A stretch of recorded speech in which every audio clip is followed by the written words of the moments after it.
Jamii imetakiwa kuachana na mila na desturi potofu zinazochochea vitendo vya ukatili ili kulinda ustawi wa jamii na kuharakisha maendeleo.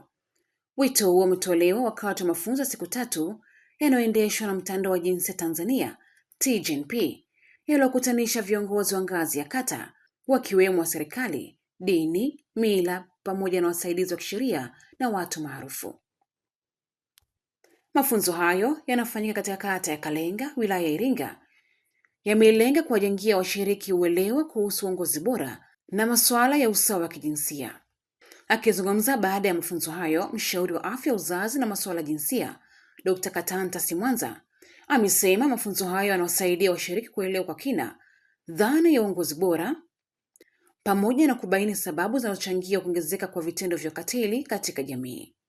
Ili jamii iweze kwenda na kuwe na amani na ustawi ule wa kweli ambao tunautamania, ambao bado hatujaufikia, ni lazima kila mtu ashike nafasi yake. Wanawake wapewe nafasi yao, wanaume wapewe nafasi yao, watoto wapewe nafasi yao.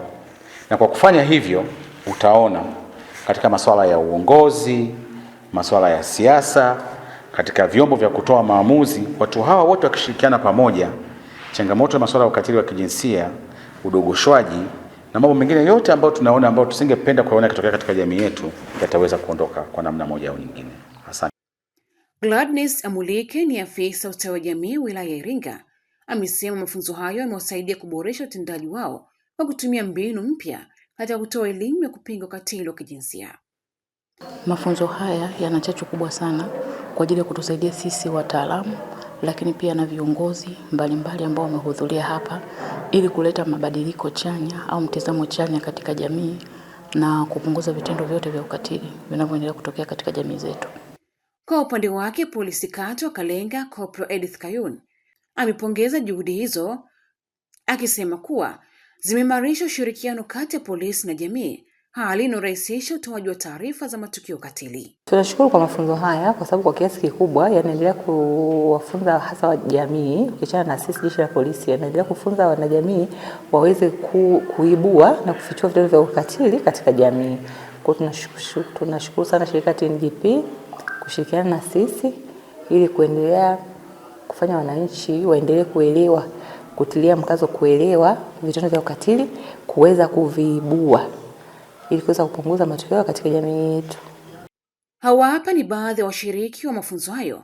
Wanasema wamepata uelewa na mbinu bora za kuwafikia wananchi ili kutoa elimu kuhusu ukatili wa kijinsia na namna kukabiliana na matukio hayo pamoja na njia sahihi za kutoa taarifa.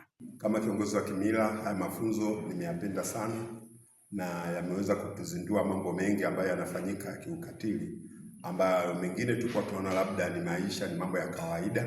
Kumbe sio mambo ya kawaida, ni mambo mabaya ambayo tulikuwa tunawatendea jamii yetu, kwa sababu kuna wengi miongoni mwetu walikuwa wakifanya au tukifanya makosa kama tunasema ukatili wa kijinsia, lakini tulikuwa tujui kwa ni ukatili wa kijinsia. Elimu ya leo niliyoipata imeniongezea maarifa makubwa, jinsi ya kujipambanua kimaisha, pia katika mambo ya jinsi na jinsia.